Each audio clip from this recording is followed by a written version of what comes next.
Bom dia a todos. Nós estamos aqui mais uma vez reunidos no Espaço Bem Querer, em Campinas.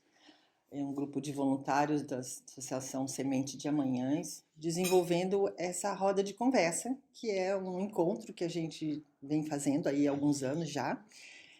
E a gente hoje vai dar continuidade a um tema que a gente começou no ano passado, em 2 encontros, em que a gente resolveu focar um poema do Rudolf Steiner, que se chama Força Interior.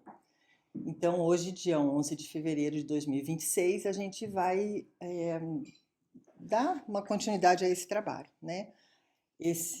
O objetivo dessas reuniões é a gente poder tratar de temas que estão no nosso cotidiano e que merecem um olhar um pouco mais consciente, mais profundo, e é o que nós pretendemos com essas rodas.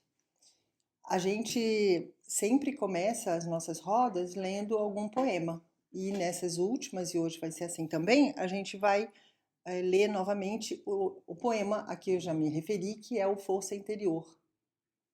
Dentro de mim se agita a força de um dragão que pretende fundir-me.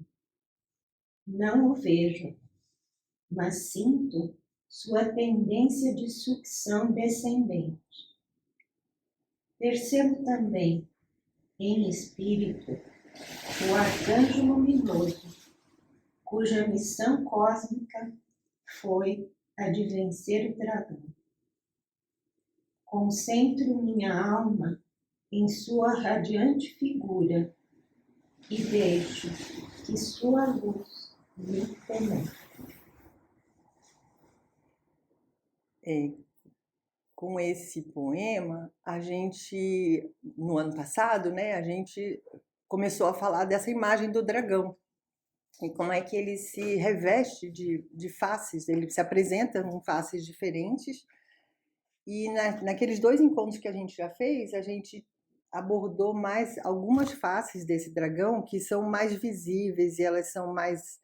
Primeiro, que elas são mais aparentes, elas acontecem mais e a gente identifica com mais facilidade, que é quando a gente é tomado no pensamento por um racionalismo, né, que impede que a gente olhe para fora, né, dessa razão mais materialista, e a gente vê uma realidade mais fragmentada, a gente não consegue observar o todo, não consegue mergulhar na compreensão da realidade tal como ela é.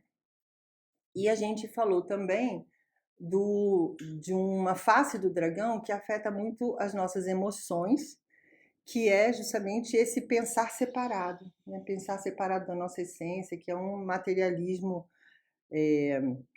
que não é só um apego das coisas materiais, que não é só um apego dos prazeres, né, mais sensoriais, mas é uma desconexão do transcendente, né, que a gente falou, que são coisas que a gente vive mais no dia a dia, né, que a gente sabe que identificar quando eu estou mais apegado com a matéria, quando eu estou mais valorizando o que é do mundo material e físico, do que o que é da nossa essência. Então, a gente entendeu que essas são 2 faces dessa força arimânica, né, que tende a nos endurecer, a nos enrijecer, e que afetam muito o cotidiano da maioria das pessoas, e o nosso, né, em diversos momentos. E hoje a gente vai convidar, né, a nossa conversa vai girar mais em torno de uma terceira face desse dragão interior, que é o que a gente chama de preguiça espiritual, né? Que diz respeito ao nosso querer, à nossa vontade de evoluir, né? Como um desdobramento também de um pensar mais ampliado e de um sentimento mais livre e que possa guiar ações mais conectadas, né? O nosso foco hoje é mais voltado para esse dragãozinho, né? Que é o dragão do querer. Né? Então, agora eu vou falar um pouquinho dele, né? É. Então, eu achei engraçado você falar dragãozinho, porque é o dragão, né? É o próprio dragãozão. Por isso que eu sorri. Então, esse dragão, né, que atua no nosso sistema volitivo, eu acho que é importante lembrar, antes de entrar no tema do dragão volitivo, é que a vontade, segundo o Steiner, né, a pesquisa clarividente dele, porque é um dragão volitivo, ela ainda não está sob o comando do nosso eu. Ela está sob o comando do nosso astral, das memórias do nosso corpo etérico, da bioquímica do nosso corpo, né? A gente não tem ela sob o comando do eu, e ela ainda é guardada, por isso, pelos seres espirituais. Então, isso também nos leva para tomar consciência de que quando uma pessoa não está conectada com a vida espiritual, não lembra que é um espírito, ela não tem muitos acessos para receber as inspirações das vontades evolutivas, porque ainda não vem de dentro. Nós não estamos ainda com esse repositário ativo dentro de nós. A gente é inspirado. Então, por exemplo, todas as correntes de pensamento evolutivo criaram ao longo dos séculos da evolução caminhos para a gente se conectar com as forças evolutivas pela oração, pela meditação, dependendo de qual é essa corrente, né? É um pensamento mais oriental, mais meditativo, mais ocidental, mais de oração, por exemplo, ou até de ação, né? Mas, então, esse grupo de pessoas que tem essa ligação, eles recebem do mundo espiritual inspirações para ter atos evolutivos. Imagine onde é que ficam as pessoas que estão totalmente capturadas pelo materialismo. Elas vão ser inspiradas também, mas não pelas forças evolutivas. E é por isso que cresce tanto no mundo inspirações negativas para guerras, para armas letais, para vícios. Todo mundo compreende? Então, é uma espécie de uma pandemia espiritual. Porque o materialismo, enquanto a gente não consegue ter uma vida própria de dentro para fora, essa conexão devocional nos protege. Então, quando essa conexão é rompida, e ela deveria ser rompida, mas para ser evolutivamente colocada como uma conexão não só devocional, que como devocional eu sigo um caminho, mas devocional escolhido, consciente. Então, meu eu escolhe me ligar, por exemplo, a Micael.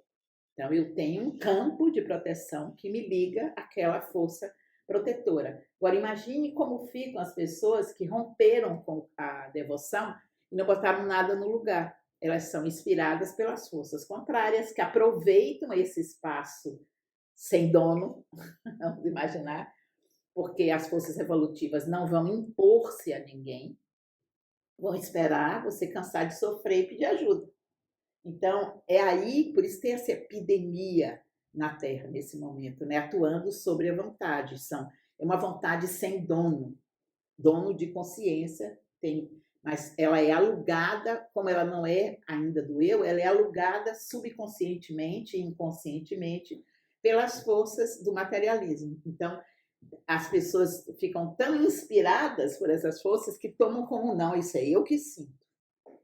Totalmente destituídas da sua consciência, né? E aí o Steiner traz 3 formas de manifestação disso. E eu vejo que elas se manifestam de formas diferentes, em grupos diferentes. A primeira, que é o automatismo, que é mais simples, ela se manifesta, inclusive, de uma forma assim, tida até como uma forma de economia de energia. Não preciso pensar, eu já opero aquilo que o meu sistema diz que eu tenho que fazer. Seja esse sistema a família, ou a empresa, que é o que é mais, ou o Estado. Então, eu vou, sem nenhuma consciência, automaticamente me ajustando. Tem um nome moderno para isso, que é a normose, onde eu não tenho vontade própria, meu eu não se manifesta, e eu vou, que nem o gado para o matadouro, achando que estou feliz. Se você desse ao gado, por exemplo, que existe isso, por exemplo, lugares onde, porque se sabe que quando o gado percebe que vai morrer, ele fica todo tenso, a carne fica dura. Então, olha o nível da sofisticação do materialismo. Eles percebem isso, então colocam música no corredor da morte, dão florais, homeopatia, gente, isso é uma coisa maléfica, que é o uso da consciência, que é para manter o estado da inconsciência, entendeu? E isso está acontecendo não só com gado, isso está acontecendo com pessoas, né? Por exemplo, você tem uma dor e vai no médico comum, em vez de ele lhe perguntar onde é a dor, que órgão é esse, o que é que ele fala, de onde você está lesando o seu corpo pela inconsciência, ele te dá um bloqueio, né? um antidor. E aí você continua com o seu processo de lesão, anos depois um câncer. É igual, vocês entendem? É uma coisa muito louca. Então, isso é pensamento automático. O meu eu não existe, ele não reflete o que eu estou fazendo a cada dia. O que é que o Steiner sugeriu como caminho para isso? A retrospectiva diária, né? É a observação de onde eu estou botando a minha vontade e o refazimento do caminho que me avilta. A gente nem faz isso com a retrospectiva. E quando alguém vai perguntar, as pessoas que estão nesse padrão, a gente já fica irritado, nervoso, ainda agride. Então, esse é o mecanismo básico do uso das forças arimáticas pela nossa vontade. Automatismo. Nós que estamos numa categoria de pessoas que não estão libertas disso, mas já estão um pouquinho mais espertas, né? Que temos uma busca, etc., isso já não domina a nossa vida como um todo, mas domina áreas das nossas vidas, que a gente tem que ficar esperta para não servir essas forças, porque ao servir elas, a gente faz o contrário do que a gente se propõe a fazer na asa. A gente faz as coisas se desfazendo, não é se fazendo, né? Se desconstruindo enquanto ser. Então, esse é o primeiro nível, o automatismo. Depois tem 2 níveis que se manifestam, que eu sinto que eles são muito espelhares, e aí depende do tipo de pessoa, que é a resistência e a inércia, entendeu? Que são forças iguais atuando em lugares diferentes. A resistência é ativa, então eu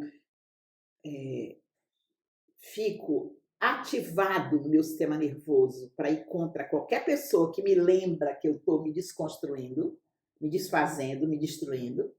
Isso é a resistência. Então eu caio que nem um bicho em cima daquilo que me lembra, quando eu estou inconsciente desse processo, né? Que me lembra que eu estou no processo destrutivo. Esse é um caminho, então, ativo de servir a Arima. Então, pega as nossas partes mais yangs, mais ativas. E o outro caminho é o oposto, é o caminho mais yin, eu poderia dizer feminino e masculino, né? Também da inércia. Não é que eu reajo, eu fico num lugar que eu nem me movimento. Mais ou menos assim, parada. É uma quietude que mata, não é a quietude que constrói. Eu não me permitir com que os anseios do meu eu movimentem os meus invólucros, a minha matéria, os meus elementos dentro de mim. O meu fogo, a minha água, a minha terra, o meu ar. Eu fico inerte ali, totalmente congelado, né? E no outro eu atuo brigando. Então, esses 3 movimentos para a gente refletir, aprofundar, né? Como é que eles atuam na nossa vida, na vida dos ambientes onde a gente anda, porque é muito raro encontrar, principalmente organismos que trabalham para sair disso. A maioria vive aqui. Né? E o nosso próprio organismo é uma luta, né? Para sair disso, todo mundo sabe. Quem faz esse caminho sabe que não é cor-de-rosa, é um caminho exigente, exige escolha do eu, de sair da inércia, da resistência, do automatismo. Então, essa segunda dualidade está presente em todos nós muito mais do que o automatismo, né? Que para estar fazendo uma reunião dessa, a gente já saiu um pouco do automatismo, senão a gente nem faria. A gente olharia e diria assim, gente, que povo estranho, que esquisito, né? A gente iria para o shopping. Tem então, coisa mais interessante na Matrix. Falar, né? Então, melhor fofocar. É assim que seria, né? Então, a gente não está tanto nisso, mas ele habita nas catacumbas da nossa alma, o automatismo ainda. E é isso aí que a gente vai trazer a experiência de cada um, refletir, conversar, né? Para trazer um sopro de luz micaélica para esse tema. Sei sim.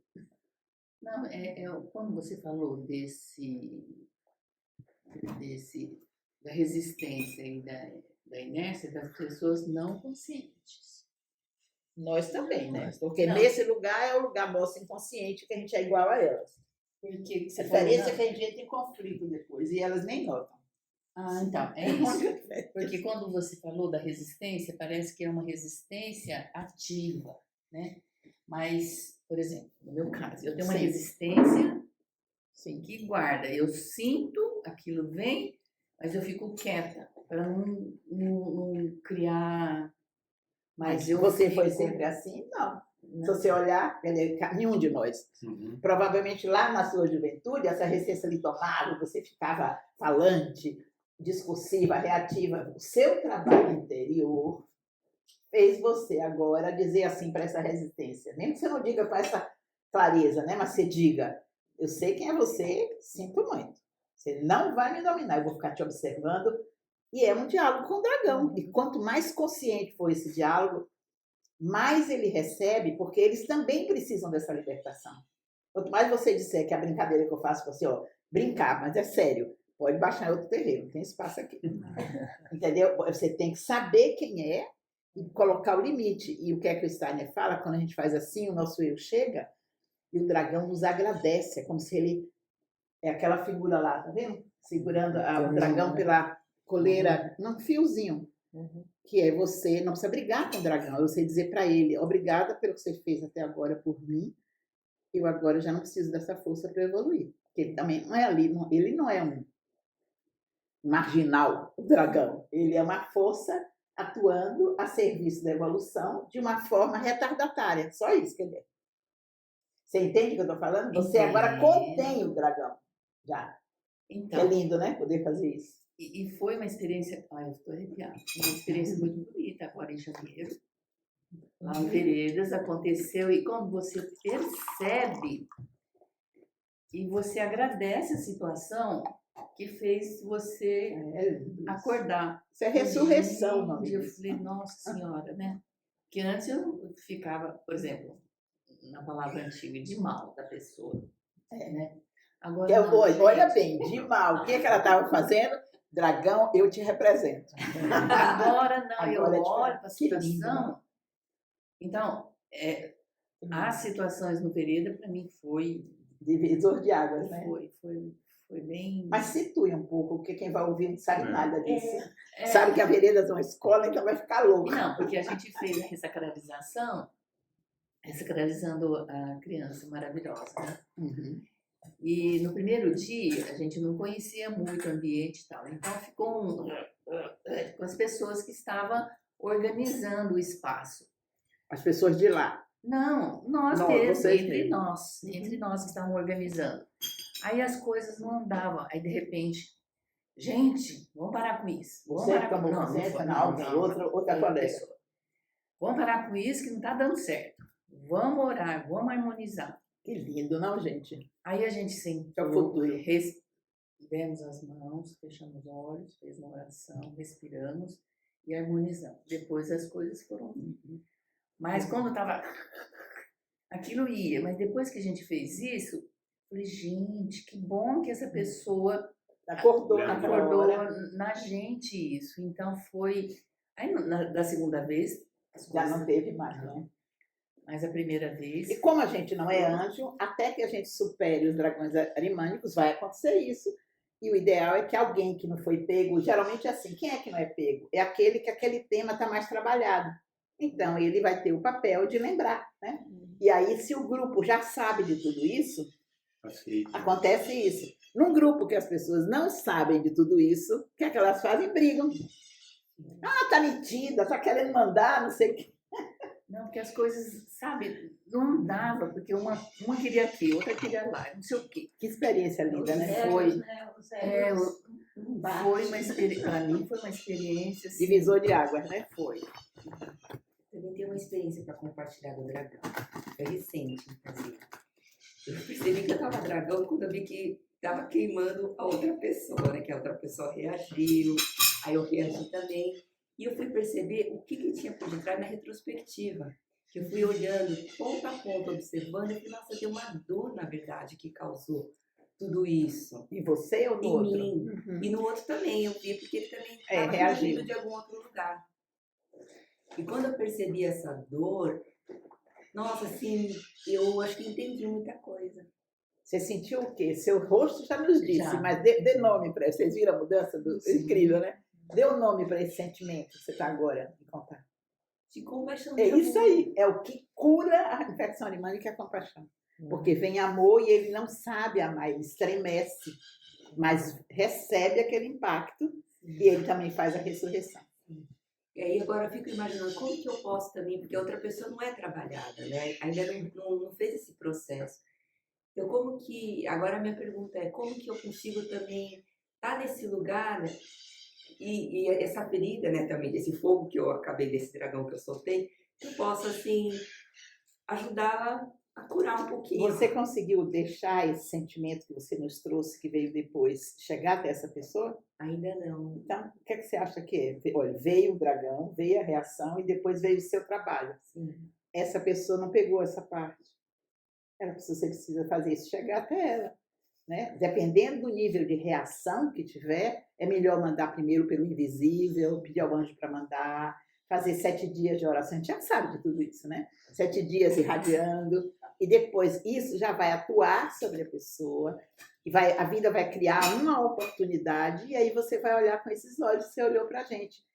O olhar da compaixão é irresistível para a pessoa que está em dor, que é tudo que uma pessoa em dor precisa. Então, no fundo, é simples. O mecanismo não é complexo. O que precisa é uma escolha de trilhar esse caminho. Uma escolha que não seja turista. Aliás, no começo sempre começa turista, e depois a gente vai vendo que é bom, aí vai ficando uma escolha consistente, né? Agora, os passos que você sempre diz que são sempre muito óbvios, tem hora que a gente esquece. É, claro. Então, em parte, essa coisa de lembrar a retrospectiva, o trabalho interno para identificar onde é que eu estava, onde é que eu fui na dor e que trabalho eu preciso fazer. Quando você fala 7 dias, às vezes são 21, às vezes depende da gravidade, ano, né? Mas isso vem quando a gente faz essa opção, porque os anjos começam a inspirar. Quer dizer, a Eliette tocou num ponto importantíssimo, né? Até porque a gente conversou hoje. Vamos ver se a gente fala sobre isso, gente, que é bem importante. Todo mundo falar o que é experimenta. O que é que a gente pode fazer por nós para a gente sair da pessoa que sabe o que deveria ser feito e se tornar a pessoa que faz o que soluciona? O que vocês pensam sobre isso? Porque esse é o limiar da humanidade em relação às forças animais.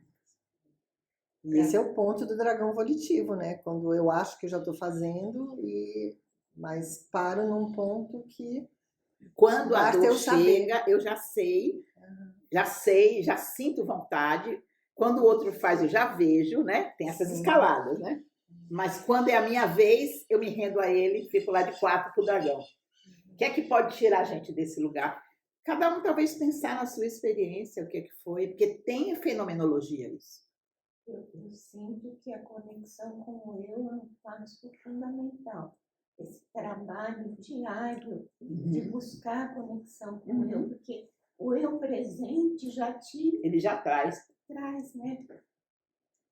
E o que é que a gente faz para conectar com o eu? Que, né, é um título perfeito, mas o que é que cada um faz? Vamos cada um falar o que é que faz. O que é que sabe que pode fazer para conectar com o eu? Para mim, me ajuda Sem muito... ser turista, né? Sem ser de vez em quando. Para mim, me ajuda muito tentar realmente mapear a realidade, assim. Que eu acho que é aquele ponto que a gente fala também, né? De observar a realidade, assim, sabe? De tentar olhar de uma forma mais objetiva. Não, o que está acontecendo? O que essa pessoa pode estar pensando? O que está acontecendo dentro de mim? Que forças são essas que estão aqui em movimento? É quase como fazer uma arqueologia do que aconteceu, assim, né? Esse, para mim, é um ponto que me ajuda logo de início. Não sei se você está vendo o que você falou, mas, por exemplo, por trás do que você falou, a gente tem uma ferramenta bem voltada para isso, que é o 9 Passos. O 9 Passos é isso, gente, é a sistematização de anos de tentativas de fazer isso, que é o primeiro passo, é reconhecer que tem um negócio esquisito em mim, reconhecer sem desequilíbrio. Segundo passo, alguém lembra? Tomar distância daquilo, quer dizer, eu não sou só aquilo. Aquilo é um pedaço de mim, e é por isso que o Steiner fala a importância de você ampliar o pensar para um pensar cósmico.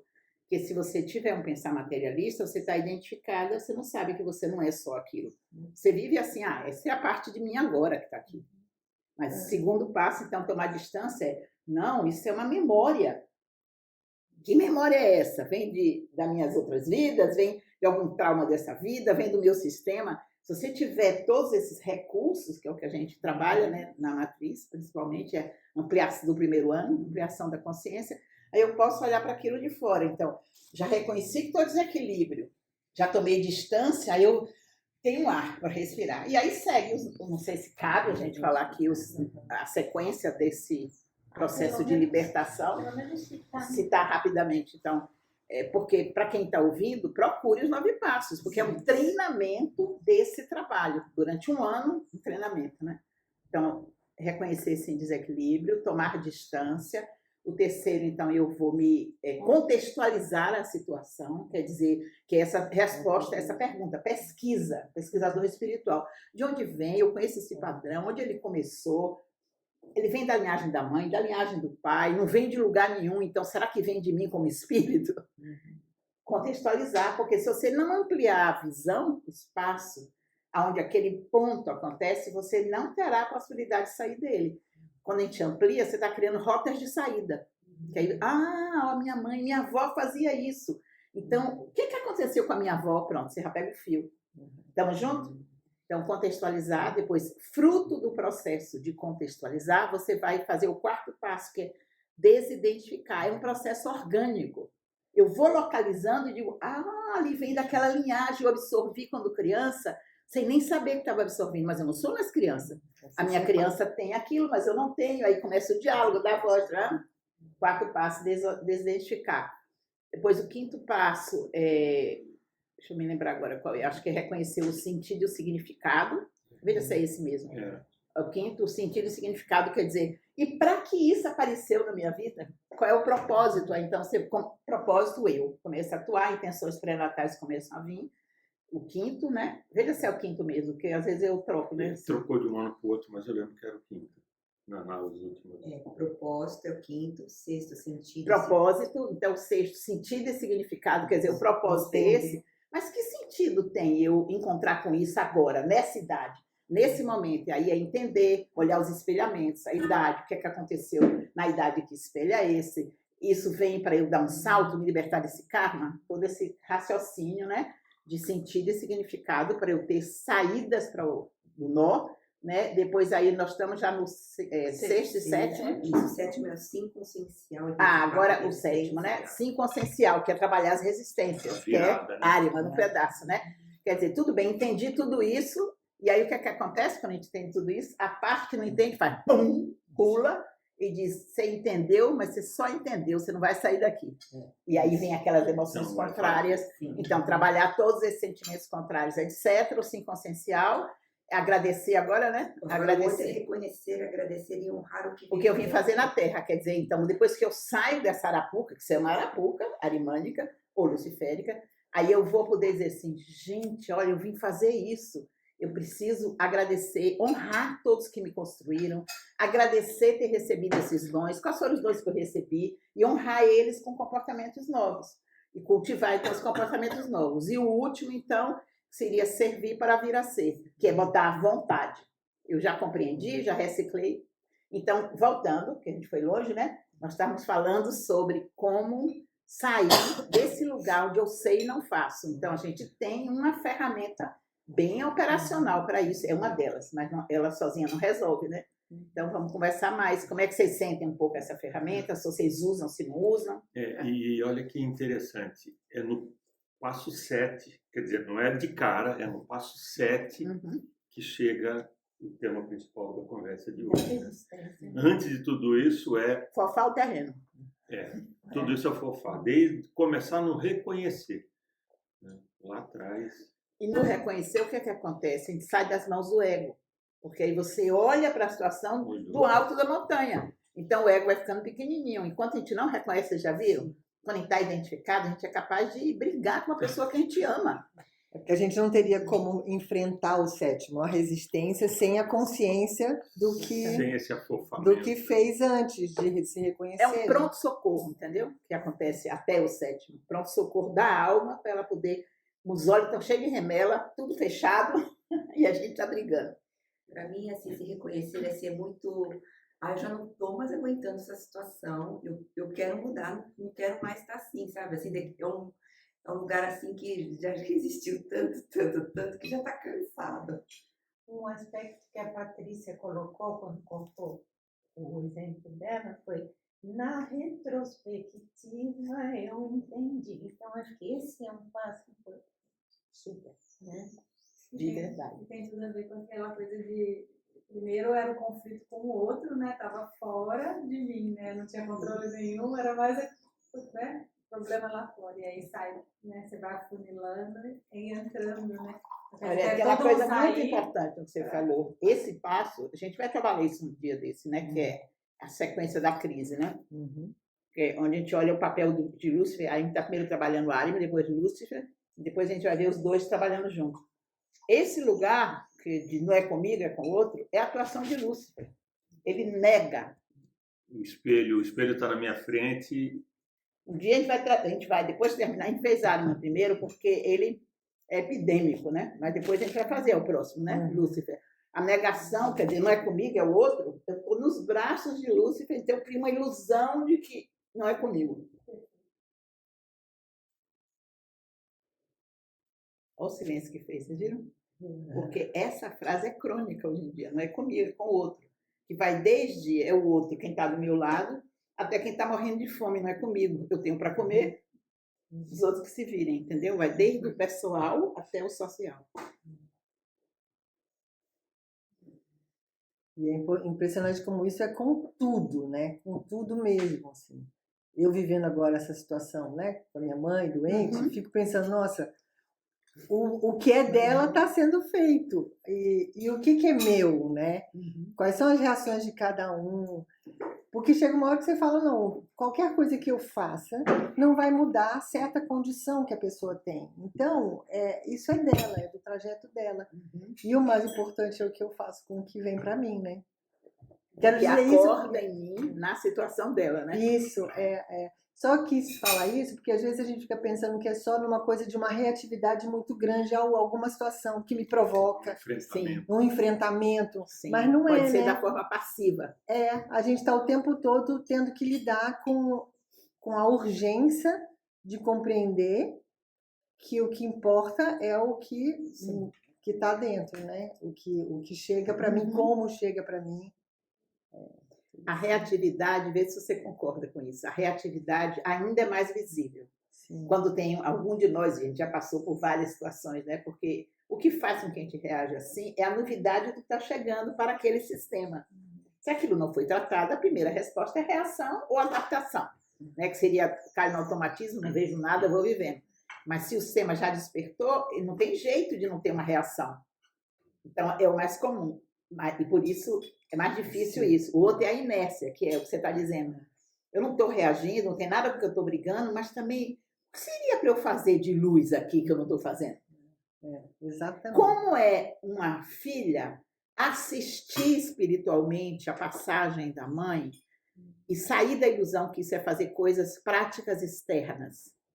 Entendeu? Aí sair da inércia de se colocar no lugar. E isso, não sei se vocês já pensaram sobre isso, mas na asa a gente vive isso o tempo todo.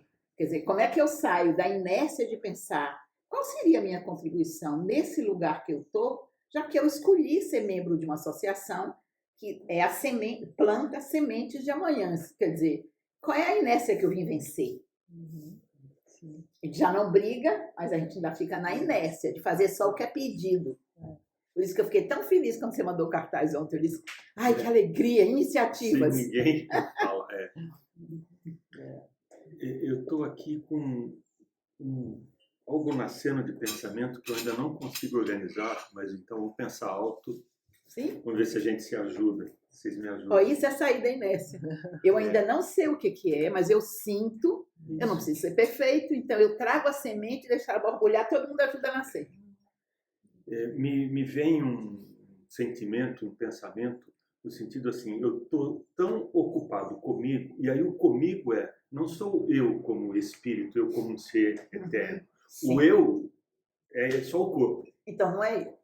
Mas assim, ela como já eu digo... Eu estou drenado pelas minhas funções do meu invólucro. E tem Isso, muita do gente invólucro. assim, que gasta tempo na sobrevivência, no trabalho, e o resto tempo na academia. Isso. Nada contra a academia, tá, gente? Não, mas Quer dizer, tem um pouquinho que nesse tu preguiça. sentido, né? Mas exatamente. O meu ser se resume a esse invólucro externo. Né? Então, e eu estou tão focado nele, tão ocupado, tão preocupado, querendo tanto o bem-estar dele, e aí o bem-estar está resumido a 5 sentidos, né? Porque é só o invólucro. Isso. Então, eu faço tudo para agradar os 5 sentidos desse invólucro do meu ser. Deixa eu colocar um adendo aí. Não sei se vocês estão vendo o que estão fazendo com a velhice atualmente. O fato de envelhecer. Está nessa praga aí do que você está falando. Tem uma força arimânica, porque a maioria da população está envelhecendo, capturando os velhos para eles acreditarem que eles estão no ápice, se eles têm músculos, se eles têm... Se toma coisinha que deve, nada contra isso, eu tomo isso também. Coisinha que deve, vitamina D, vitamina E, vocês entendem? Sim. E dorme o espírito. Ficam totalmente capturados em práticas para manter o corpo jovem. Isso é uma epidemia de materializar a chegada do bebê, agora é a partida.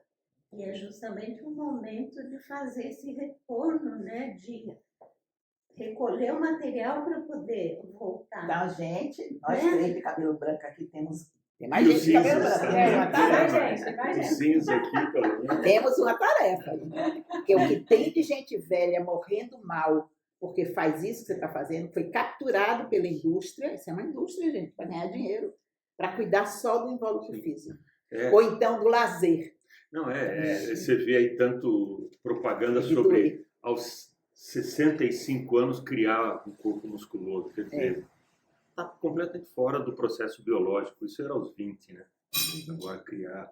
E aí, então, eu estou falando desse invólucro que eu restrinjo a existência do meu ser a esse invólucro externo, esqueço que o meu ser tem outros invólucros, outros corpos, e lá na essência tal que a gente chama de espírito, desse ser divino, esqueço disso. E esqueço que esse ser divino, uma figura de linguagem que eu sempre gosto, é como se eu estivesse num escafandro dentro do mar. Eu sou o espírito, escafandro é esse meu corpo externo. Eu me confundo, eu acho que eu sou peixe, que eu sou ostra, crustáceos, outras, e vivo ali e esqueço, né? E daquele monte de roupas que eu tenho antes do escafandro. Então, se nesse momento eu olho para esse invólucro externo, esqueço que eu sou um ser que veio aqui nesse escafandro para um passinho evolutivo, esqueço esse propósito central, perco a encarnação, fico focado nele, e assim vão as décadas. E você falou de um invólucro, né? Porque tem gente focada no físico, tem gente focado só no emocional, então aí, velho, então agora eu sou livre. Então larga a mulher e tenho 10 namoradas, tem tudo isso, né? Aí no ar acontecendo. Ou fico focado no invólucro mental, chego nessa idade e começo a virar uma adolescente, brigando com todas as correntes, tem tudo isso acontecendo aí na Terra. Não viveu a juventude, então quer viver a juventude na velhice, e não sabe o que está fazendo, mas não faz por mal. Precisa que alguém ajude a despertar, porque essa pessoa está cega de pai e mãe. Eu fui assistir agora no fim de semana um filme que eu sugiro todo mundo assistir. Estava esperando ele vir, porque eu sabia que ele ia tocar nesse tema. É o Avatar 2. É muito interessante. Aquele cinza e fogo. Então, 3. Não, 2. Cinza e fogo. É 3? É 3. É porque teve da água, que é o segundo. Ah, sim, é verdade. No cinema? Já no cinema. Mas no cinema é ótimo, porque tem efeito especial, né? É sobre isso. É sobre isso. Eu estar confundido com o meu avatar. Ou até ter encontrado, através do meu avatar, uma lembrança do meu mundo espiritual. Muito interessante. Vale a pena assistir para depois a gente discutir aquele filme. Que imagens interessantíssimas. É longo. 3 horas, né? Nossa. Você viu? Você viu já? Você gostou? Tem muita briga, né? Mas o conceito é lindo, né? Como eles mostram. Eu achei que ele é muito mais materialista do que os outros. É por causa do tema, né? Porque ali você viu. Já está todo mundo de avatar. Você viu que o exército já está todo... O que quer dominar virou um deles. Não dá a entrar agora no filme, mas é muito interessante, porque antes era claramente oposição. Agora, o cara que perseguia o rapaz que terminou ficando lá e casando, se metamorfoseou e virou um deles. Tirou um avatar. Isso aí é algo importantíssimo. Nossa, profundo isso, Maria Lúcia. Não tinha me caído essa ficha, eu vi esse filme. Mas eu acho que Ali vale uma conversa, conversa, sabia? Vale uma sessão pipoca. E por que eu digo que é algo que vem e eu ainda não consigo organizar as ideias? Porque eu tenho a nítida impressão que muitas vezes eu estou nessa jornada aqui, né? Então, por isso que, então, na medida que eu olho só para um invólucro, esqueço dos demais e do principal e da tarefa central de estar aqui por um átimo, né? Como a vida voa.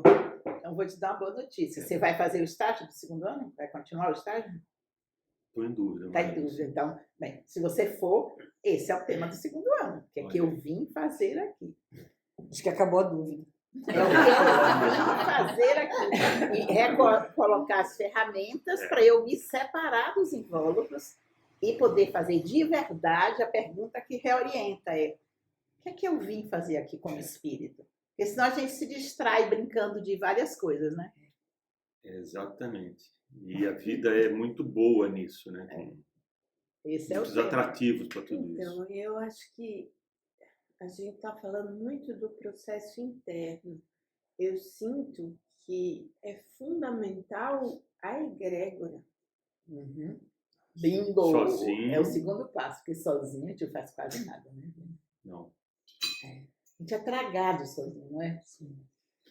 A gente, assim, eu pessoalmente senti bem isso na reunião preparatória que a gente fez dia 20, dia 20, para a primeira atividade do ano, que foi em 21, dia 21 de janeiro.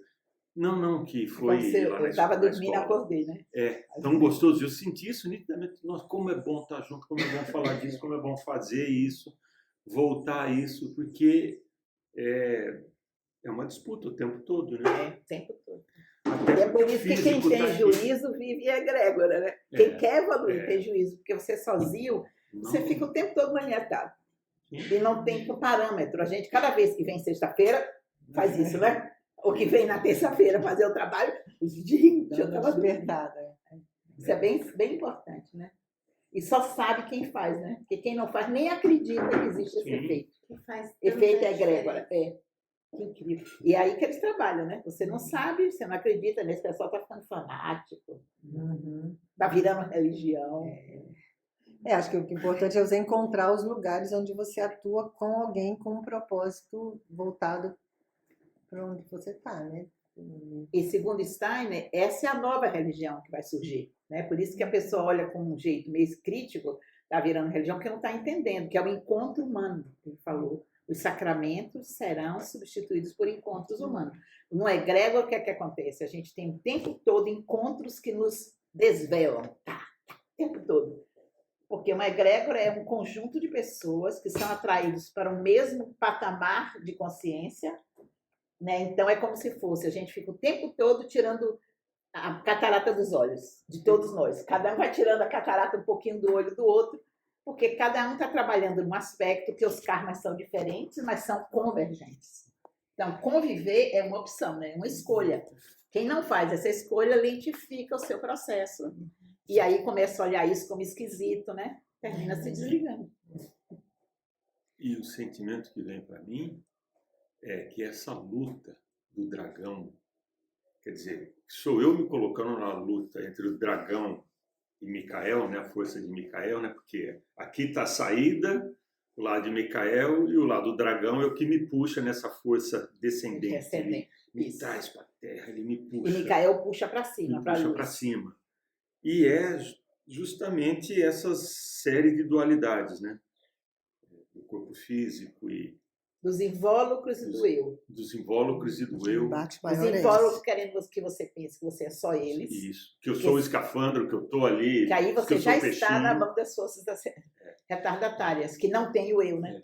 E aí essa luta, assim, ela, em grande escala, você pode pensar na vida, no miudinho, se é a cada minuto, quer dizer, vou fazer o segundo ano, não vou fazer isso, não vou, o que a cada segundinho, a cada escolha, a cada decisão, tá essas forças aí. Aí tem outro pontinho importante. Por exemplo, cada decisão que a gente vai tomar, depois isso, no começo tem que ser uma disciplina, mas depois vira uma forma de viver, como era a forma de viver e vivendo, sem olhar nada, né? É só um hábito novo, que é quem em mim está tomando a decisão, se eu não faço ou se eu faço. É a força da inércia, do comodismo, da preguiça, ou é a força da consciência?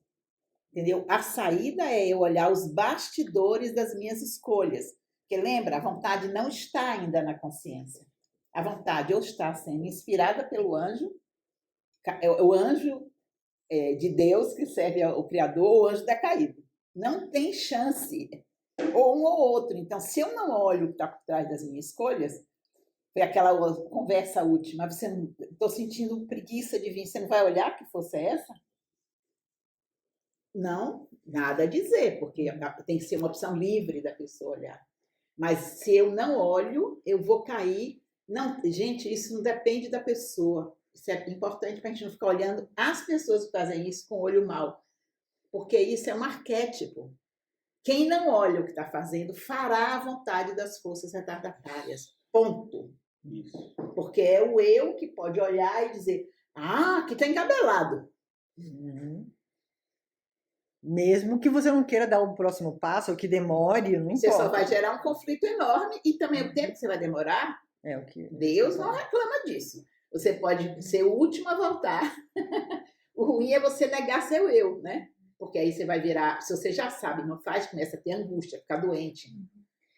E aí, quando a gente vai questionando quem está governando a nossa vontade, a gente vai refletindo e trazendo o eu aos poucos, né? Na vontade, né? Que é o que você está vivendo, inclusive. Você me contou hoje de manhã, né? Descobrindo coisas onde sua vontade não estava servindo a sua escolha, né? Sim. E então, aí... um gostinho, um frescor novo, né? Que é o frescor do eu. Que é o que Cristo trouxe. É incrível isso, né? Isso que é ressurreição. Isso é a ressurreição. Que a gente não vai fazer que nem Jesus, puf, né? A gente vai fazer a ressurreição no miudinho. Né? E eu queria só pegar um gancho que ele falou, que ele falou que no início ele não conseguia palavras, né? Vamos ver se aqui a gente pensa junto. E aí eu captei da palavra, talvez, que ele usou depois, ele falou de luta. A gente fica sempre nessa luta. E aí eu, como vocês acabaram de falar, pensei, a luta também é uma escolha, né? Quer dizer, que ele está em luta porque ele não se entregou. Não se entregou, não se rendeu para esse eu parar de lutar, né? Parar de lutar é uma escolha também. E esse é o drama do buscador, né? Que o pessoal que está no automatismo não luta. Vai para o matadouro feliz. E aí se engana com o último carro, a última roupa, são os enganamentos do caminho da morte, né? Os buscadores, eles ficam na luta, na não entrega, né? Que é Arima e Lúcifer esticam para um lado e para o outro. Essa é a última barreira que a gente vai vencer. Vai falar Lúcifer e depois os dois atuando juntos, né? E aí só se vence isso escolhendo o eu. Quer dizer, não é pousando no eu de vez em quando, é dizer não, cansei de ser manipulada, estou a fim de tomar conta da minha vida e fazer essa escolha. E também não tem um botão que aperta. É um processo, né? Um processo que a gente tem que ter paciência, mas que a gente pode demorar séculos ou demorar menos se a gente pede. Esse é o ponto importante. Quando a gente está nessa fase, que eu acho que é a fase que todo mundo está aqui, né? Sabe, já consegue, sabe, não consegue, segue, fica nessa tonteira aí toda. Todos nós passamos por isso. O divisor de águas é porque as forças adversas, eles não pedem licença, eles entram. Se tem uma brecha, eles entram. As forças da luz não vão entrar. Você tem que pedir socorro, me ajude. Estou presa no redemoinho. E se eu não restauro a minha conexão, seja pela oração, seja pela meditação, quer dizer, se eu tenho alguma briga iniciática do passado que faz com que eu não consiga me sentir filho, daí que vem a filiação como uma coisa super importante, eu não peço ajuda. Como eu vou vencer os dragões, gente? Arima é um arcanjo decaído. Nós humanos estamos, depois do arcanjo tem anjo, humano, que não é o nosso estado ainda, E subhumano, a gente ainda está em subhumano, porque o nosso eu não está presente totalmente. A gente ainda está chegando a ser humano. 2 hierarquias acima, como eu vou lutar com o arcanjo? Ele vai fazer ri. Então, você entende que a oração faz um atalho. Quer dizer, eu não consigo sair, minha vontade ainda está dominada, mas eu já consigo compreender e sentir. Socorro!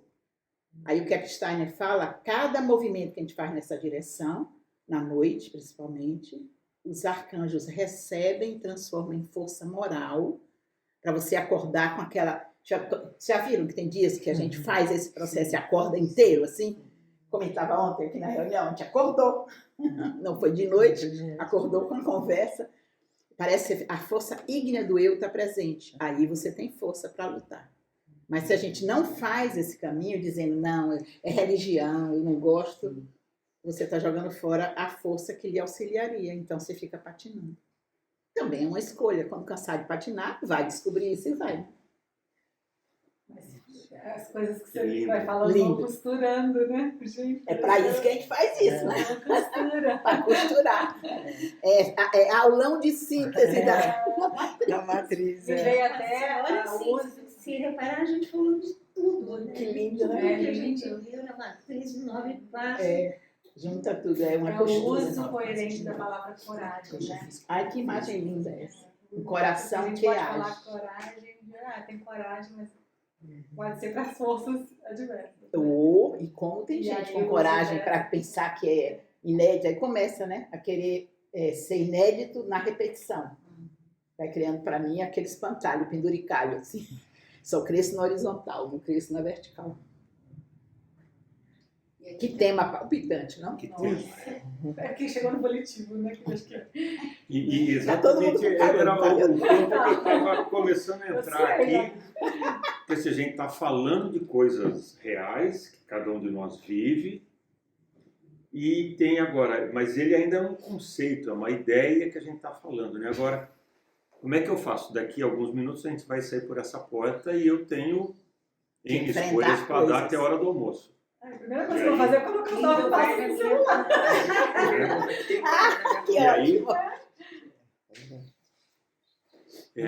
E aí eu vou sair por essa porta com N ações, N decisões a tomar, escolhas, atividades, de que lugar que eu quero fazer isso. E quero me imbuir para pelo menos a primeira, ainda bem consciente, quentinho, eu conseguir fazer. Né? Eu acho que eu vou falar sobre isso. A gente falou esses dias recentemente. Não lembro qual foi o grupo que trouxe isso, eu lembrei. Nem sei por que eu estou perguntando isso, mas é bem importante. Muito legal, que assim, isso é uma pesquisa feita, eu vou ver se eu resgato o nome do cara e tudo, que eu li numa comunicação científica. Um pesquisador de uma universidade dessas famosas, eu acho que é Harvard, mas não me lembro com certeza absoluta. Ele tinha interesse em saber o que é que faz com que pessoas que se abrem, não era só em relação à parte espiritual, podia ser qualquer mudança, né? Ele pesquisou amplo. O que é que faz que umas se entusiasmem com um processo e depois aquilo vira carne e osso na pessoa? E o que é que faz com que as pessoas virem fogo de palha? Que saiu pela porta, aí foi uma delícia, virou minha missa do domingo. Não serve mais para nada, só para me lembrar que domingo eu tenho que me alimentar de novo, mas estou com minha coleirinha no pescoço, feliz, porque acho que ainda estou indo à missa no domingo. E ele usou muitas variáveis, cultura, religião, grupo social, financeiro, étnico. Sabe qual foi a única variável que tinha consistência na pesquisa? O tempo de exposição semanal que eu ofereço à minha psique para ter contato com aquele conteúdo. E ele classificou assim: quem consegue fazer uma exposição só semanal, vira o cara do domingo. Quem consegue fazer uma exposição dupla em 7 dias, e esse cara não é espiritualista, então é um pesquisador, ele não sabe o que são 7 dias, que Steiner fala que é o ritmo do corpo astral. Ele só pesquisou porque viu que tinha uma coerência nisso. Há 2 dias eu sou capaz de gerar dentro de mim conflitos. Eu não sou um normótico, porque o primeiro eu sou um normótico, resolvo minha vida de transcendência no domingo. O segundo eu sou uma pessoa atormentada, conflitada, porque eu não consigo esquecer, mas não consigo agir. Só a partir de 3 exposições em 7 dias, inclusive na pesquisa ele via variações. Se essa exposição é, por exemplo, de 2 em 2 dias, ou se é 2 dias juntos, tinha variações. Mas se eu faço uma exposição espaçada em 7 dias, eu consigo transformar aquele conteúdo em carne. E eu vou mudando. É chocante isso, não, gente? Isso formar novos caminhos neurais. Forma novos caminhos neurais, porque para formar novos caminhos morais, são neurais e morais. E é bem compreensível, porque, por exemplo, você tem que enfrentar uma cultura massiva, que está no outdoor, nas conversas, né? Se o seu estímulo for uma vela, ela vai apagar. Se seu estímulo for talvez um candeeiro, né, mais fortinho, ela vai se manter. Isso é muito interessante. E eu tenho tido testemunho das pessoas. Esses dias uma menina, nossa amiga, né, falou, gente, eu vi que o ano passado, que eu me expus a vir para o encontro compassivo, sexta-feira e ainda tem o domingo, eu vi que minha vida mudou. Porque eu me expus 3 vezes a esses estímulos. Então, quando eu estou me esquecendo, eu acordo de novo. E isso fez uma mudança na minha vida. E eu mesmo sou um exemplo disso.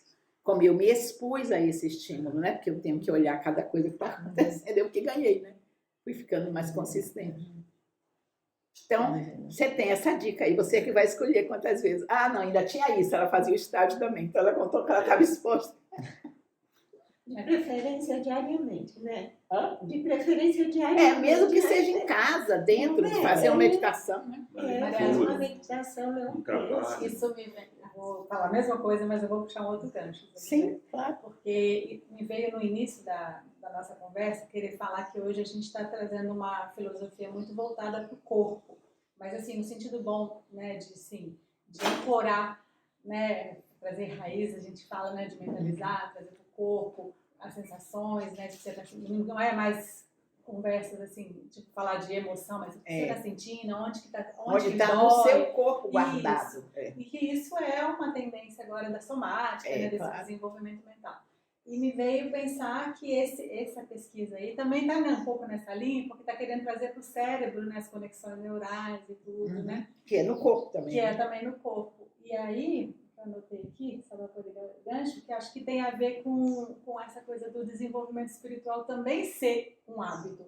Não é só o hábito da ginástica, claro o hábito entendeu? Da alimentação, mas sim, o motivo também do hábito na espiritualidade. Sim, porque você gera uma bioquímica diferente quando você está. Isso tudo está estudado também, né? Quando eu estou conectado com a minha transcendência, o nome que eu dei para isso, minha bioquímica é diferente.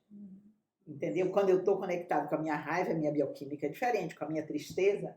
Então, como a gente vive numa sociedade materialista, onde para eu registrar esse nível de funcionamento neural e bioquímico, onde é que as pessoas registram? Já elas não têm lugares para transcendência? É quando faz a celebração do Dia dos Namorados, do Natal, quando é possível fazer de um jeito que ative boas memórias, porque ainda tem tudo isso, né? Então, as pessoas estão sem espaço para plasmar a bioquímica do transcendente. Entendeu? Então, por isso é tão fácil ser manipulada. E uma egrégora é um lugar onde a gente plasma a bioquímica, aí plasma em todos os corpos, né? No físico, a bioquímica, no corpo etérico, a ativação de memórias nutritivas para aquele lugar, no corpo astral, no pensar, no sentir, no querer, ativa também as conexões com as memórias que a gente traz de ter tocado, buscado esse lugar, então vai criando uma rede. E na organização do eu também, entendeu? Então aí você tem chance de não só brincar de se tornar uma pessoa espiritual, mas de se tornar de fato uma pessoa espiritual, porque é uma questão neurológica, no fim das contas, no sentido dos invólucros. É uma escolha que tem uma base neurológica. Se eu tenho essa escolha e não crio a condição, eu só vou entrar em conflito, porque eu sonho, mas eu vivo como se fosse só um paquiderme, então não tem como casar, então só vou ter angústia. É aí que entra a egrégora, né? Me trazendo oportunidades, porque tem egrégoras e egrégoras. Tem egrégoras onde eu vou e eu não posso criar, não posso praticar a presença do meu eu. É mais difícil, mas pelo menos eu me lembro que eu tenho um eu, mas já ajuda. E tem egrégoras onde você pode praticar a presença do eu. Isso facilita mais, né? Que é o que a gente tenta fazer, né?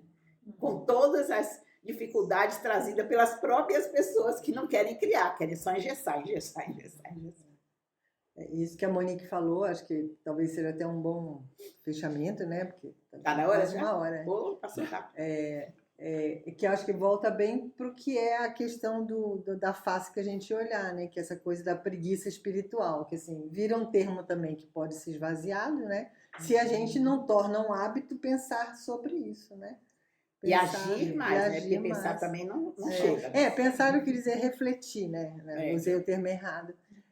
Refletir sobre isso para poder ir um passo além do que falar de Peraí, preguiça. não, tem um detalhe aqui importante. Por exemplo, tem grupos que se encontram só para refletir, fazem reflexões profundas, mas não criam uma rede neural volitiva.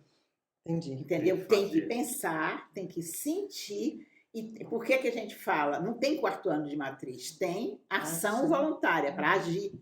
Para eu agir com base em todos esses princípios. Que aí, então eu vou criando rede neural volitiva para poder ser inspirada pelos anjos e não pelos anjos decaídos. Entendeu? Que tem uma diferencinha? Porque o caminho velho é só pensar. E tem grupos que fazem isso, né? Tradições belíssimas que fazem isso e de uma grandeza e de uma beleza, muitas, não são poucas no mundo. Mas elas estão desatualizadas em relação ao volitivo. Porque tem pouca ação no mundo. Todo mundo entende o que eu estou falando? Então, reuniões imensas para discutir. Desde, não quero dar nome aos grupos, mas todo mundo sabe os conhecimentos antigos, todos, gnósticos, teosóficos, todos. São lindos os conhecimentos, mas é só pensar sobre isso. Esse seria quase que um convite a revisitar a tarefa de Ariman, que seria materializar, né, coisas positivas, só que se perdeu e é como se a gente estivesse tendo a chance de... Ó, que saco! Lindo isso. Fala mais disso, isso é bem bom para a gente fechar. Porque eu penso assim, porque eu vi nesse estudo que a gente acessou, né, que fala que Ariman tinha a função legítima, estou lendo agora, legítima de densificar e estruturar a realidade espiritual em formas materiais. No desenvolvimento do mundo, foi preciso fazer isso. Só que ele se perde, né, essa uma ação que se tornou excessiva e desalinhada do plano evolutivo divino. E agora me veio que quando a gente consegue fazer esse caminho consciente, a gente pode quase que, não sei se é muita pretensão, mas corrigir o caminho dessas forças alimãs. É trazer o Cristo para esse lugar. E aí a Ariman se liberta e a gente se liberta dele. Isso. Porque ele traz a densificação para a gente sair do mundo luciférico, mas se eu densificar com um arcanjo decaído, será diferente se eu densificar o mundo espiritual sob a inspiração de Micael. Sim. Isso é uma coisa linda, muito profunda. É só mudar de patrão, né? Ô, Maria Lúcia, só para fechar, assim, para não trazer uma dúvida que ficou para mim, essa ação, quando você fala, está muito ligada à ação do eu e dessa força crística, mas ela também pode ser exercida volitivamente como uma não ação também? Ou seja, explica isso. Não, porque você vai fazer, as pessoas ficam com a impressão que é só ativo e ação e fazer, mas assim, o não fazer também é uma ação, tipo, às vezes se tiver conectada. Silêncio, sim, porque tem silêncios conectados e silêncios só empurrados. Né? A gente está falando de motivação, a pessoa fica agitada que, né, quer tomar uma ação, e às vezes o próprio... Mas é que eu não sei se você... Então, é isso que eu queria... Acho ótimo, né? Até porque pelas correntes orientais, por exemplo, Lao Tse fala muito da ação na inação, né? Que é uma coisa maravilhosa, mas esse patamar é tão alto, se eu quiser chegar à ação na inação antes de ter passado pela ação e mudado de patrão, eu posso cair no que eu chamo de uma ação na inação, mas é um isolamento, é uma desconexão, entendeu? Porque para a pessoa chegar na ação, e fora esse silêncio e dentro da atividade, você tem que estar num alto nível de conexão, senão vira luciférico. Todo mundo está entendendo o que eu estou falando? Quer dizer, existe ação sem ação fora. Por exemplo, quando você está gestando alguma coisa, uma mulher que está gestando uma criança, ela não fica falando o que ela está fazendo, mas o bebê está lá sendo feito. Quem faz isso? As forças espirituais. A gente não é dono desse processo. Um dia a gente será, segundo estágio. A gente vai criar com o verbo, com a fala. Mas a gente não é dono. O mundo espiritual, a gente só é hospedeiro, né, do processo de criação. Não é diferente na alma. E tem muita ilusão aí. Eu estou quieto, estou gestando. O quê? Tem que perguntar. Está gestando o quê? Quem lhe inspira? É o orgulho, a vaidade, a dificuldade de pertencimento, o julgamento. Quem me inspira já é uma conexão tão estável que eu mantenho conectado mesmo sozinho. Esse é o último grau, né? Por exemplo, Jesus vivia conectado sozinho. Ele falava para os apóstolos, eu preciso ficar só agora para ficar com meu pai. O Buda fazia isso. Pessoalmente, eu acho que para nós ainda é um pouco difícil fazer isso, porque quando a gente se separa, geralmente, da egrégora que nos sustenta, né, ou dos campos que nos sustentam, a gente tende a cair na mesmice do nosso karma. Não sei se é o que a gente falou aqui hoje, né? Sim. Devem ter pessoas que já conseguem sustentar, mas a maioria vive na ilusão. Não preciso de grupo, não preciso disso. Não, mas eu entendi. Eu quis falar um pouquinho, patamar um pouquinho abaixo. Por exemplo, a ação, o definir a ação. A ação é um movimento em relação à minha presença, mais conexão com a minha presença. É o eu na vontade, isso é ação. Isso. Não uma ação fazer, eu vou agora arrumar minha vida, sair arrumando meu quarto, assim, né? Devido às proporções. Mas tem gente que está passando uma crise e vai achar que a melhor ação agora é separar rápido. É uma ação, mas não, se não estiver conectado... Tem que olhar os bastidores, isso, né? É isso. E com humildade, porque se eu estou na depressão e resolvo arrumar o meu quarto, meu eu presente na arrumação me tirará da depressão, daquele estado mórbido, entende? A ação é uma tem ação esse diretiva, poder, de direção. escolhida pelo eu e sustentada pelo mundo espiritual, que a gente não sustenta só, tem que ter uma humildade para reconhecer isso. Eu preciso de uma ação que me organize, mas eu tenho que escolher que ação é essa, né? É isso. Amém. Amém. Amém.